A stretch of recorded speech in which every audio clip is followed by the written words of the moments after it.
say to people who think your ideas about work and the approach to work are just really impractical, that they would be woo-woo, that they would be too far out there for the average professional? I mean, my goal isn't to be the 4-day work week guru. My goal is to start a conversation and to get in debates. And I think that whether it's politics or religion or how we work or whatever big parts of our life, I think healthy debate is important. I don't like that right now in our society, it's so much you're this way or this way. And so I see this as starting that conversation as being one of many people that are pushing this idea forward.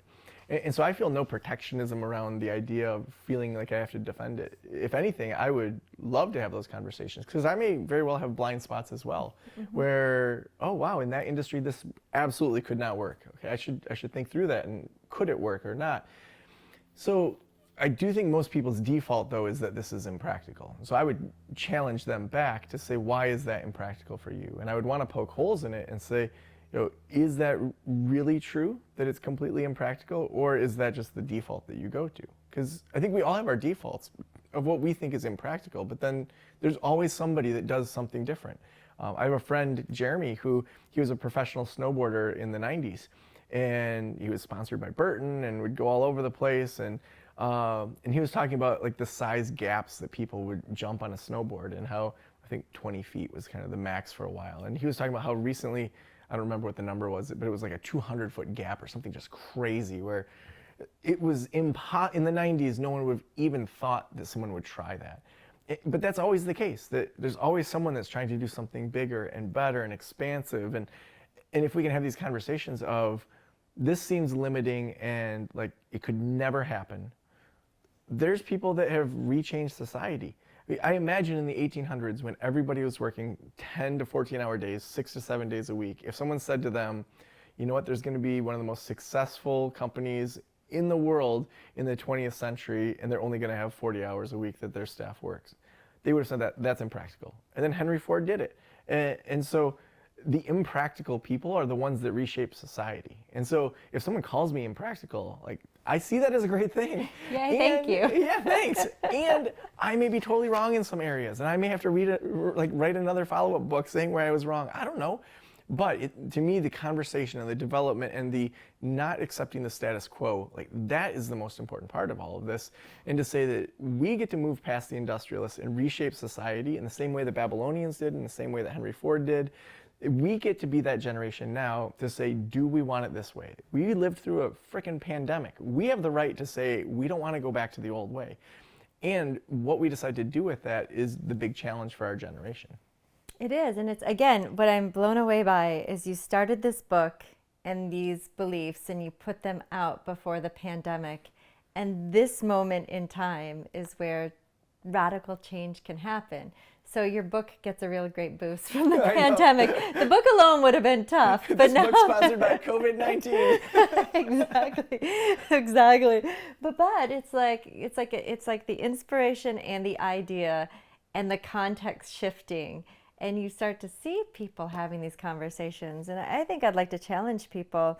When I think about this, I live my life in mantras. I love just kind of like thinking it and saying it and speaking it and believing it over time.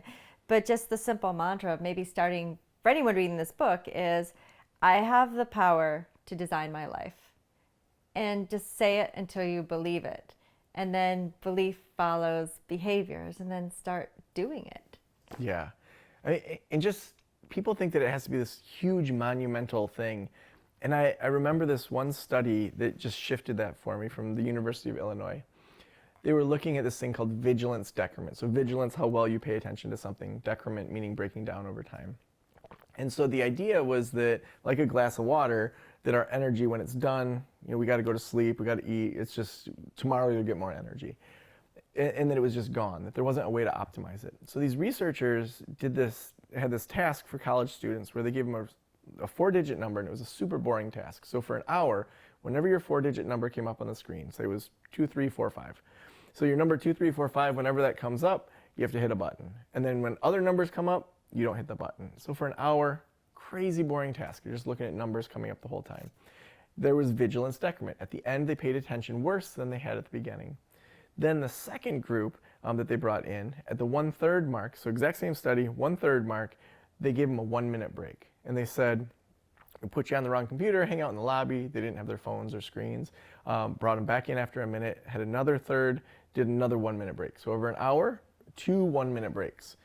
There was no vigilance decrement. The way they paid attention at the end of the study was exactly the same as at the beginning of the study. And so to me, we sometimes think, oh, I have to take this 3-day weekend. Oh, I have to do all these things to live life better.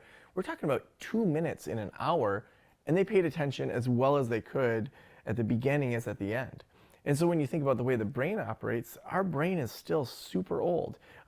It's scared of a lot of things. We get worked up over stuff. So that 1-minute break is enough to just reset to say, whoa, this is a new environment. In the same way that there's a jungle that we were told there was a tiger and we haven't seen a tiger for 40 years. That idea that, oh, someone saw a tiger yesterday, our brain pays attention better. There's vigilance. We don't have any vigilance decrement in that situation. Same thing where even just stepping away from your desk, moving a little bit, stepping outside, breathing for a minute, that's enough to reset your brain to be hyper-focused for another 20-minute sprint. That's a game changer for most people that are high achievers, that think, I have to do all these things to be a high achiever. We're talking a minute every 20 minutes, just to reset and be more productive. And there's tons of emerging research that I talk about of how the brain just can operate in a way that we had no idea how powerful it was to find these hacks that when it's time to kill it, we actually can kill it. And that's it. It's like, again, we work in a knowledge economy. It's not so much how hard we hustle that gets the product or gets the result.